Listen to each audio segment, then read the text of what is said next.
أعوذ بالله من الشيطان الرجيم.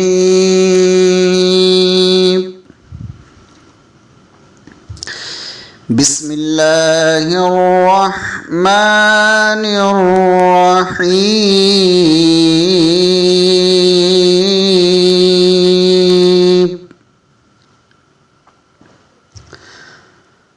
وَلَقَدْ يَسَّرْنَا الْقُرْآنَ لِلذِّكْرِ فَهَلْ مِن مُّدَّكِرٍ. صدق الله العظيم.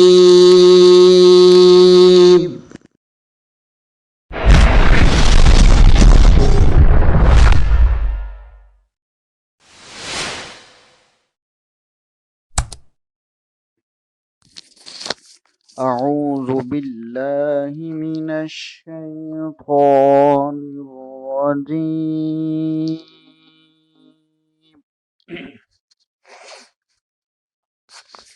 بسم الله الرحمن الرحيم.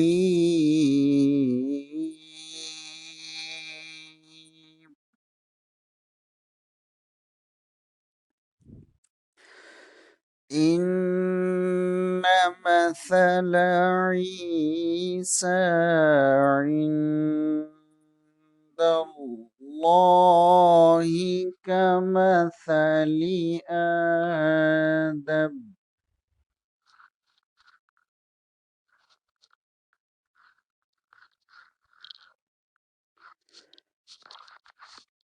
خلقه من تراب ثم قال له كن فيكون.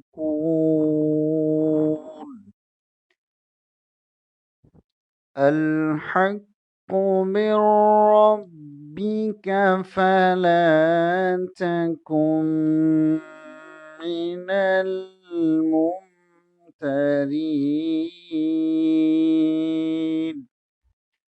صدق الله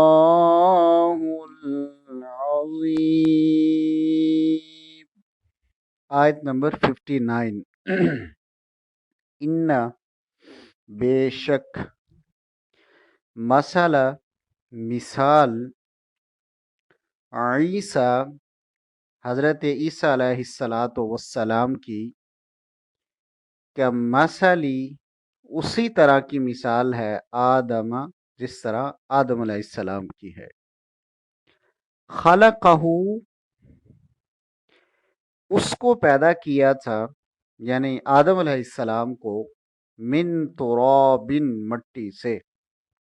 ثم پھر کہا قال کہا لہو اس سے یعنی آدم علیہ السلام کی اس بت سے کن ہو جا فیکون پس وہ ہو گیا.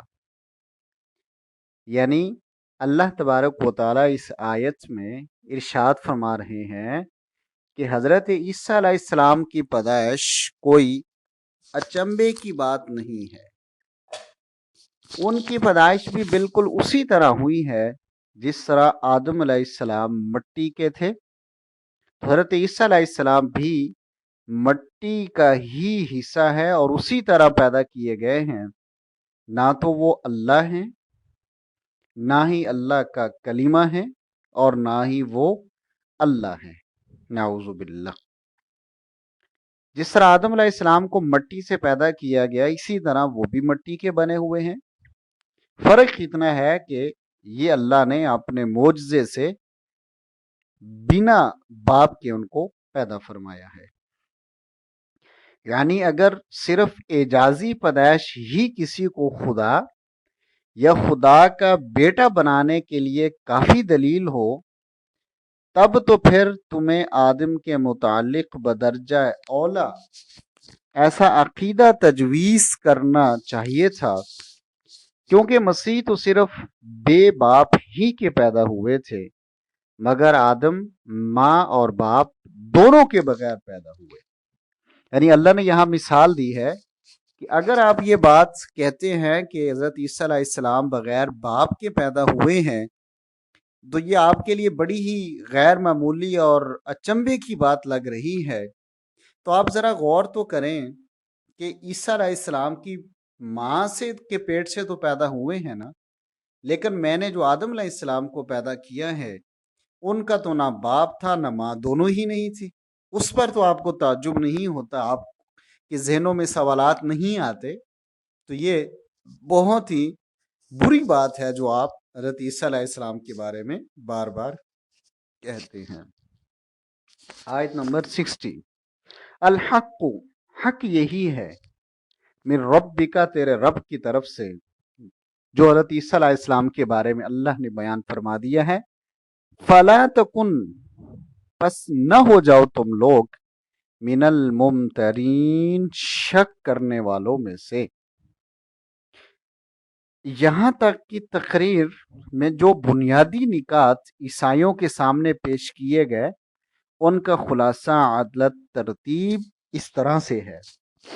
پہلا حکم جو ان کے ذہن نشین کرنے کی کوشش کی گئی ہے وہ یہ ہے کہ حضرت مسیح کی الوہیت کا اعتقاد، یعنی ان کو الہ ماننے کا عقیدہ، تمہارے اندر جن وجوہات سے پیدا ہوا ہے ان میں سے کوئی وجہ بھی ایسے اعتقاد کے لیے صحیح نہیں ہے۔ بس وہ ایک انسان تھا جس کو اللہ نے غیر معمولی صورت سے پیدا کیا اور اسے ایسے معجزے عطا کیے جو نبوت کی صریح علامت ہوں، اور منکرین حق کو اسے صلیب پر نہ چڑھا دینے بلکہ اس کو اپنے پاس اٹھا دیا۔ مالک کو اختیار ہے اپنے جس بندے کو جس طرح چاہے استعمال کرے۔ صرف اس غیر معمولی برتاؤ کو دیکھ کر یہ نتیجہ نکالنا کیسے صحیح ہو سکتا ہے کہ وہ خود مالک تھا یا مالک کا بیٹا تھا یا ملکیت میں اس کا شریک تھا۔ دوسری اہم بات جو ان کو سمجھائی گئی ہے وہ یہ ہے کہ مسیح جس چیز کی طرف دعوت دینے آئے تھے، یہ وہی چیز ہے جس کی طرف محمد صلی اللہ علیہ وسلم دعوت دے رہے ہیں۔ دونوں کے مشن میں یکسر کوئی فرق نہیں ہے۔ تیسرا بنیادی نقطہ یہ ہے کہ مسیح کے بعد ان کے حواریوں کا مذہب بھی یہی اسلام تھا جو قرآن پیش کر رہا ہے۔ حواریوں سے مراد ساتھی ہوتا ہے۔ بعد کی عیسائیت نہ اس تعلیم پر قائم رہی جو مسیح علیہ السلام نے دی تھی، اور نہ اس مذہب کی پیرو رہی جس کا اتباع مسیح کے حواری کیا کرتے تھے۔ وآخر دعوانا ان الحمد